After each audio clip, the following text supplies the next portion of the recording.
आज हम derivation of quantum shift के बारे में बात करेंगे। जब एक्स किरणों को किसी स्कैटर से स्कैटरिंग कराया जाता है तब स्कैटर्ड एक्सरे में आपाती एक्स किरण से अधिक तरंगदैर्घ्य की एक्स किरणें पाई जाती हैं। इस घटना को क्वांटम इफेक्ट या क्वांटम प्रभाव कहते हैं। इस प्रभाव की व्याख्या क्वांटम सिद्धांत से ही की जाती है।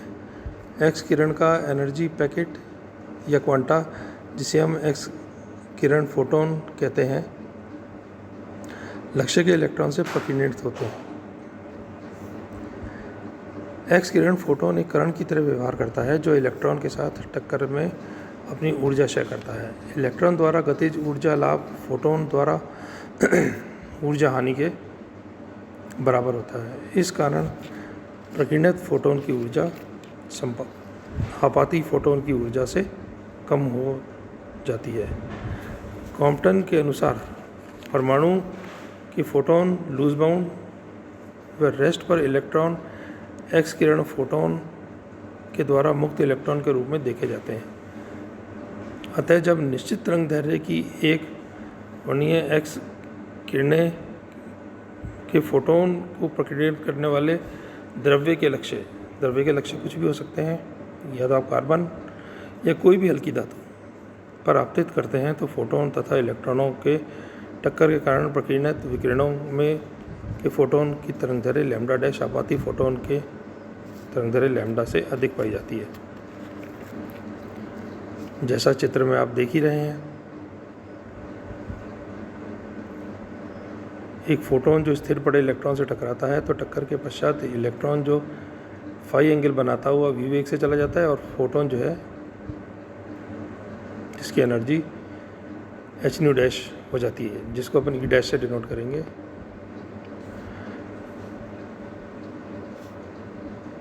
या पी डैश की वैल्यू हो जाएगी H nu dash upon C which is equal to E dash upon C. और अपन जानते हैं इलेक्ट्रॉन का रेस्ट मास और इफेक्टिव मास के बीच में संबंध होता है m is equal to m0 upon √1 minus v square upon c square, जहाँ पे m0 विराम द्रव्यमान है।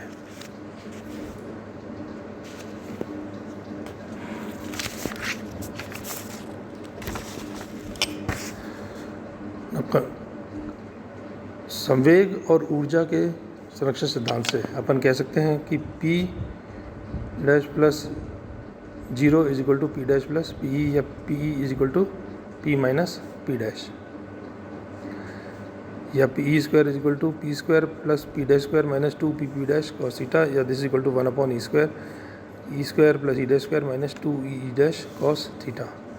और एनर्जी के संरक्षण के सिद्धांत से अपन कह सकते हैं कि E is equal to E plus m0 square is equal to E dash plus p0 square c square plus m0 square c4। इनको स्क्वायर करके सॉल्व करने पर अपने पास इक्वेशन आएगी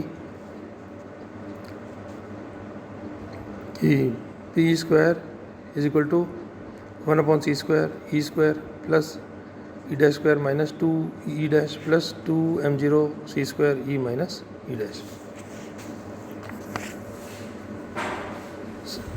समीकरण 1 और 2 इनकी तुलना करने पर अपन कह सकते हैं कि minus 2 E dash cos theta this is equal to minus 2 E dash plus 2 m0 C square E minus E dash.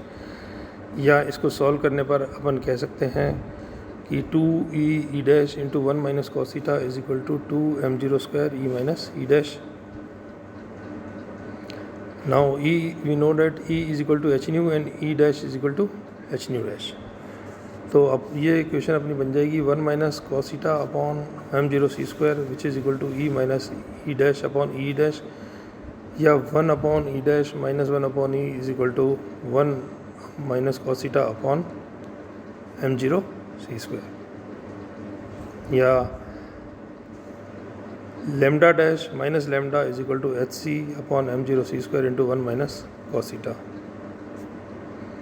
और lambda dash minus lambda, suppose अपन इसको डी लैम्डा रखें तो D lambda is equal to 2h m0 C into sine square theta upon 2। ये जो उपरोक्त समीकरण है ये कॉम्पटन शिफ्ट को दर्शाती है।